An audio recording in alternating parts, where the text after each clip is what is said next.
Muy buenos días y bienvenidos un día más a este momento con Dios.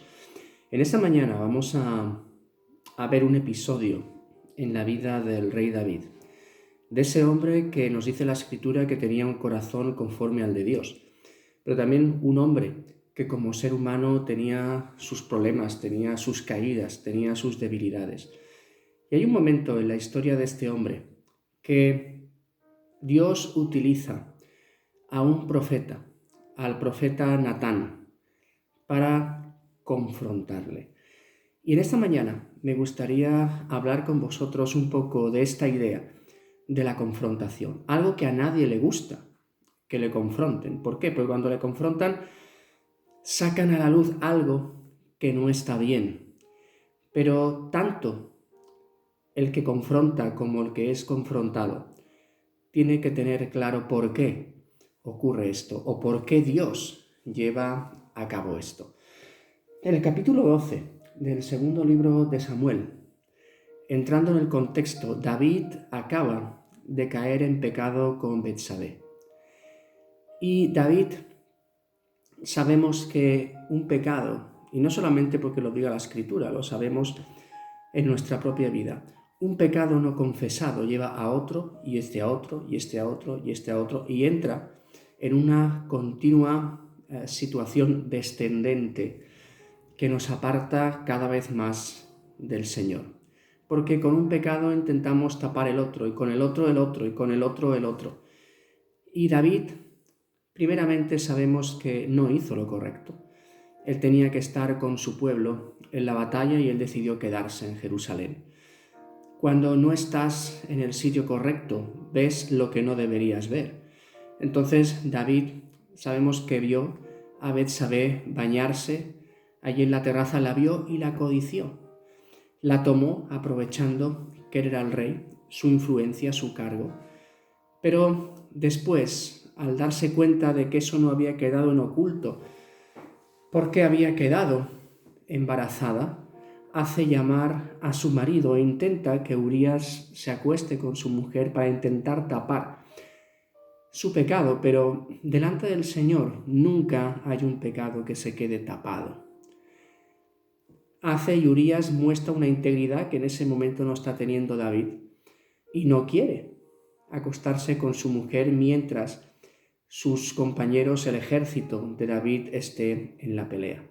Lo vuelve a intentar, intenta a emborracharlo para ver si así también lo hace, pero ni con eso.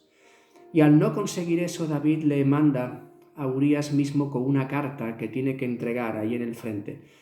Y esa carta es su sentencia de muerte, que es la que dice, bueno, ponerlo delante de todo el mundo y apartaros de él para que muera. Fijaros que David pues hace que otros le maten, pudiendo acusar a los enemigos del pueblo y no hacerlo él directamente, pero al final es él el autor intelectual de eso. Y todo eso David lo deja en silencio. No dice nada, pero es que no solamente no es que ni diga nada a otros, es que no hace nada con Dios. Y en ese momento Dios actúa. Y Dios actúa por amor a David.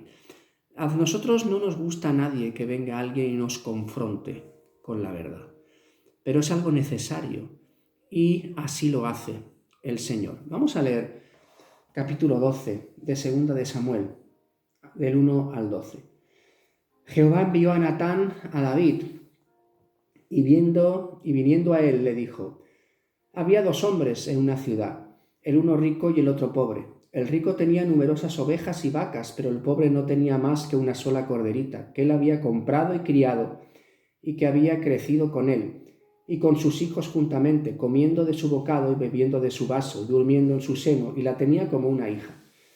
Y vino uno de camino al hombre rico, y éste no quiso tomar de sus ovejas y de sus vacas para guisar para el caminante que había venido a él, sino que tomó la oveja de aquel hombre pobre y la preparó para aquel que había venido a él. Entonces se encendió el furor de David en gran manera contra aquel hombre, y dijo a Natán: vive Jehová, que el que tal hizo es digno de muerte, y debe pagar la cordera con 4 tantos porque hizo tal cosa y no tuvo misericordia. Entonces Natán dijo a David: tú eres aquel hombre. Así ha dicho Jehová, Dios de Israel: yo te ungí por rey sobre Israel y te libré de la mano de Saúl, y te di la casa de tu señor y las mujeres de tu señor en tu seno. Además te di la casa de Israel y de Judá, y si esto fuera poco, te habría añadido mucho más. ¿Por qué pues tuviste en poco la palabra de Jehová haciendo lo malo delante de sus ojos? A Urías Heteo heriste a espada y tomaste por mujer a su mujer, y a él lo mataste con la espada de los hijos de Amón. Por lo cual no se apartará jamás de tu casa la espada, por cuanto me menospreciaste y tomaste la mujer de Urías Heteo para que fuese tu mujer. Así ha dicho Jehová: he aquí yo haré levantar el mal sobre ti de tu misma casa, y tomaré tus mujeres delante de tus ojos y las daré a tu prójimo, el cual yacerá con tus mujeres a la vista del sol. David no había forma que volviera atrás, David no había forma que reconociera, él tenía todo eso en silencio. Pero por amor a David, el Señor envía a Natán y le cuenta una historia, porque realmente era muy osado y muy peligroso entrar delante del rey y acusarle directamente. Pero Dios en su sabiduría le da a este hombre, a Natán, una historia en la que envuelve la verdadera situación.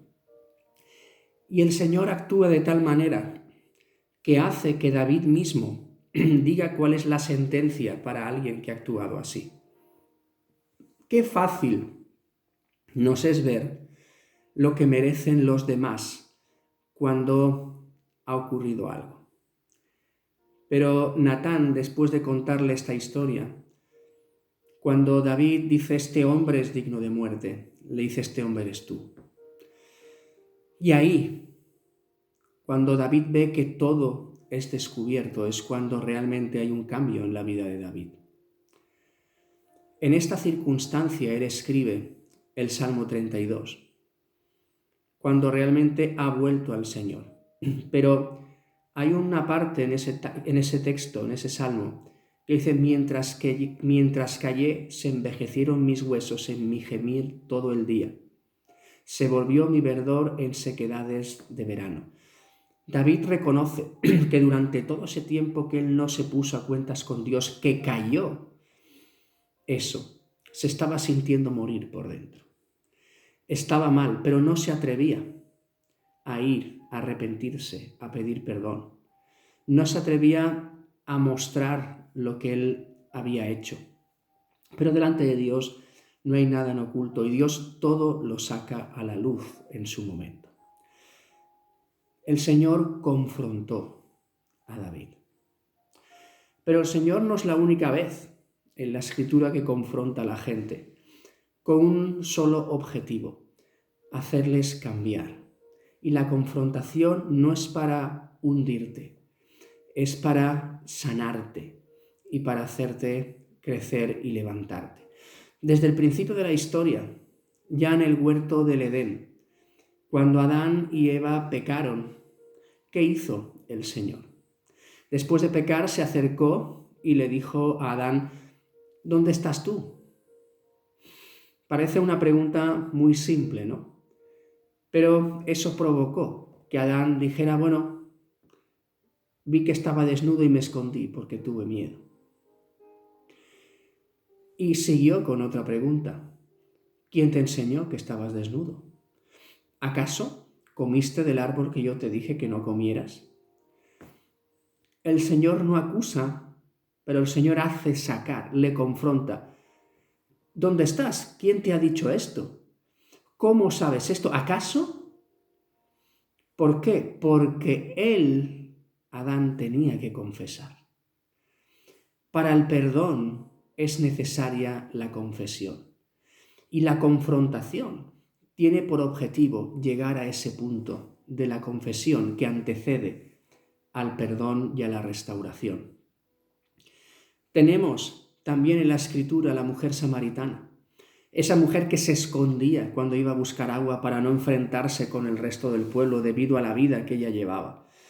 Pero cuando el Señor se presenta y le ofrece de ese agua que para beber en la que nunca más tendrá sed, ese agua que la puede llenar por completo, y ella pide de ese agua, le cambia de dirección. Y le dice, llama a tu marido. Y dice, bueno, ¿cómo puede ser esto, no? Y ella le contesta, no tengo marido. Y el Señor dice, bien has dicho, porque 5 maridos has tenido y con el que estás ahora no es tu marido. Fijaros que en ese momento, antes de que ella reciba ese perdón, Jesús mismo la confronta con su situación. Tú no estás viviendo correctamente. Pero no la señala, le hace una pregunta, ella contesta. Y el Señor, a partir de ahí, aprovecha la situación para confrontarla con la realidad. Y al final de la historia, cuando ella conoce quién es Jesús, cuando Jesús se le presenta como quién es, como el Mesías, esa mujer ya no tiene miedo, es una mujer cambiada, una mujer restaurada que se atreve a hablar a todos aquellos de los que se escondía y a presentarles a Jesús. La mujer adúltera. Entonces pensamos que es cierto, Jesús la libró de la muerte. Pero ahí en esa historia confronta 2 partes, confronta a la gente del pueblo que le dice, bueno, muy bien, quien sea libre de pecado que tire la primera piedra. Nadie se atrevió a hacerlo. Pero con la mujer samaritana luego le dice, bueno, ¿dónde están los que te acusaban? Dicen, no están. ¿Dónde están los que te condenaban? Dice, no están, se han ido. Dice, ni yo te condeno. Dice, pero vete y no peques más. Le confrontó con su situación. Jesús la libró, pero le mostró que lo que había hecho estaba mal. Tenemos a Nicodemo en Juan 3, cuando el Señor tiene ese momento, ese encuentro con él, y le dice que es necesario nacer de nuevo del Espíritu. Y Nicodemo le dice, bueno, pero ¿cómo puede ser esto? Y Jesús le dice, bueno, ¿eres tú, maestro en Israel, y no sabes esto? ¿No puedes contestar a esta pregunta? Le confronta ahí, no porque Nicodemo hubiera hecho algo mal, sino diciendo, tú, que eres quien guías a la gente, ¿no sabes llevar a la gente a Dios verdaderamente? ¿Desconoces esto? Creando en Nicodemo esa necesidad de conocer. También tenemos a Pablo. Pablo, cuando el Señor va a buscarle al camino de Damasco y hay esa luz que le ciega, que cae al suelo, dice, bueno, y escucha una voz y dice, ¿quién eres, Señor? ¿Cuáles son las palabras del Señor para Pablo? Yo soy Jesús, a quien tú persigues. Dura cosa te es dar coces contra el aguijón. Fijaros que lo primero que le habla el Señor es, yo soy Jesús, pero soy a quien tú estás persiguiendo. Y ya puedes dar patadas contra el aguijón que te vas a pinchar, te vas a hacer daño, pero a mí no me vas a hacer nada. Fijaros que antes de tener a Pablo en las filas del Señor, le dice, tú me estás persiguiendo. Esa es la confrontación con Pablo. Con Pedro, lo mismo. Pedro tiene un par de confrontaciones, más de 2 confrontaciones, porque Pedro por su carácter constantemente tenía que ser confrontado. Cuando Pedro le dice, no, Señor, cuando no quiere que Jesús vaya a la muerte. Y el Señor le tiene que decir, apártate de mí, Satanás, porque lo que él estaba diciendo venía del mismo Satanás que no quería que el Señor muriera, para que no pudiera reconciliarnos con Dios. Pedro, después de negar al Señor 3 veces, Jesús le confronta con esa situación y le dice 3 veces, ¿tú me amas? ¿Tú me amas? ¿Tú me amas? Para que Pedro llegara a ese momento de arrepentimiento, a ese momento de sentir profundamente, como ya había hecho antes, que había llorado amargamente. Pero el Señor le confronta para restaurarle, para colocarle de nuevo en el lugar donde él quería que estuviera. Más adelante, Pedro con Cornelio. Pedro que diríamos que él valoraba su forma de ser judío, pensando que solamente los judíos tenían acceso a Dios.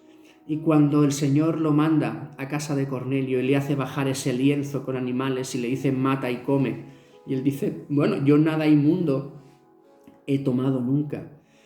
Y el Señor le tiene que decir, mira, lo que yo he limpiado, tú no lo llames inmundo.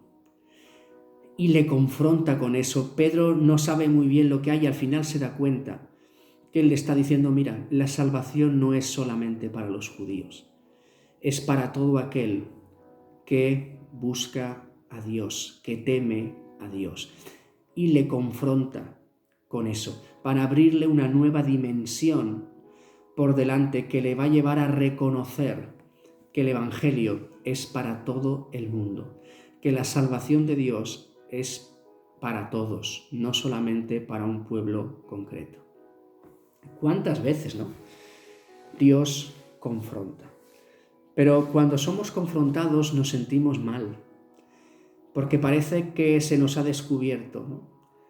Pero hay un objetivo. Dice el Señor en Hebreos 12 que Él a quien ama disciplina. Él quiere que todo eso salga a la luz, pero repito, no para humillarte, no para hundirte, sino sola y exclusivamente para restaurarte. También como alguien como el profeta Natán es llevado por Dios para confrontar a alguien, tiene que ceñirse a lo que Dios le muestra, a hablar, pero también a hablar de una manera que busque el objeto que Dios tiene pensado para esa persona. Natán no fue a acusar directamente a David. Natán le expuso un caso delante de él para que David mismo fuera confrontado y David mismo viera cuál era su situación. Todos en la vida somos confrontados, muchas veces por alguien, muchas veces por alguna circunstancia, pero muchísimas veces por la misma palabra de Dios. Y tenemos, cuando nos acercamos a Dios, que estar abiertos y permitir que Dios nos confronte, porque va a ser la única manera que pueda provocar en nosotros un cambio delante del Señor. En David lo provocó. Dice David en el versículo 13 del capítulo 12 de 2 de Samuel: entonces dijo David a Natán: pequé contra Jehová. Y Natán dijo a David: también Jehová ha remitido tu pecado, no morirás. Ese es el punto donde llegar. He pecado contra el Señor. Perdóname. Y fijaros que esa forma de ir al Señor, de arrepentimiento, era real, porque dice que Dios le perdonó. Dios le restauró, aunque siempre, de cualquier circunstancia que hacemos en nuestra vida, hay consecuencias, sean buenas o sean malas. David tuvo que pagar las consecuencias de su pecado, de su error. Nosotros vivimos también de esa forma muchas veces. Pero lo más importante es vivir en una correcta y continua relación con Dios. Algo que no está roto, algo que realmente va hacia adelante, que crece. Y gracias a Dios, y me gustaría que en esta mañana pudieras pensar las veces que Dios te confronta, gracias a Dios porque lo hace. Porque Él lo hace para que vuelvas a Él. Porque Él lo hace para perdonarte. Porque Él lo hace para restaurarte. Podemos y puedes en esta mañana dar gracias a Dios por esos malos momentos en los que Él te ha confrontado con la realidad. Si no fuera así, ya nosotros no seríamos ni salvos, porque Él nos tuvo que confrontar un día con nuestra situación, con nuestra naturaleza, y a partir de ahí, que Él lo hizo para nuestra salvación, a partir de ahí lo continúa haciendo cada día para nuestra santificación, para que le honremos con nuestra vida. Entonces, no despreciemos el trato y la confrontación del Señor, y que nos lleve no a aferrarnos al pecado, sino al arrepentimiento. David experimentó eso, escribió después de esta situación el Salmo 32 y el 51, que te animo a leer. El Salmo 32 empieza: bienaventurado aquel cuyo pecado ha sido perdonado. Y él se sentía de esa forma. Que esa sea la forma de sentirnos cada uno de nosotros, y no como David también decía: mientras callé, se envejecieron mis huesos en mi gemir todo el día. Él lo pasó muy mal durante mucho tiempo, pero ese dolor se rompió en el momento que hubo una confesión que Dios buscó por medio de la confrontación. Hemos visto diferentes ejemplos en la Biblia, pero seguro que tú podrías contar muchos más, y yo también. Entonces, demos gracias a Dios por esos momentos. Señor, te damos gracias, Señor, por tu palabra en esta mañana. Gracias porque vemos que tú estás involucrado en nuestras vidas, tú te preocupas por nosotros. Incluso cuando pecamos, cuando desobedecemos, cuando hemos actuado mal, tú no nos dejas ahí, sino que buscas, Señor, con esa confrontación, que nos demos cuenta de lo que ha ocurrido, para que realmente volvamos a la senda que nunca tuvimos que dejar, para que volvamos a ti, para que restauremos esa relación contigo, que es lo único que vale en nuestra vida. Señor, queremos pedirte perdón por nuestros errores. Señor, yo te pido por la vida de todos aquellos que están escuchando en esta mañana.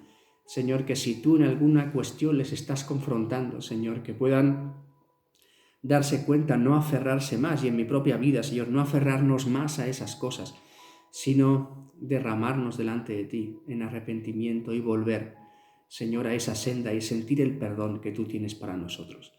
Gracias por lo que haces constantemente en nuestras vidas, porque tú solo quieres nuestro bien. Te alabamos, te bendecimos por cada confrontación, por las personas que has utilizado, por las palabras que has utilizado para cada uno de nosotros. Y gracias, Padre, por ser un Padre bueno, un Padre amante, un Padre que nos corrige, un Padre que quiere que crezcamos y que maduremos. Te alabamos en esta mañana y ponemos este día en tus manos. En el nombre de Jesús. Que el Señor nos bendiga.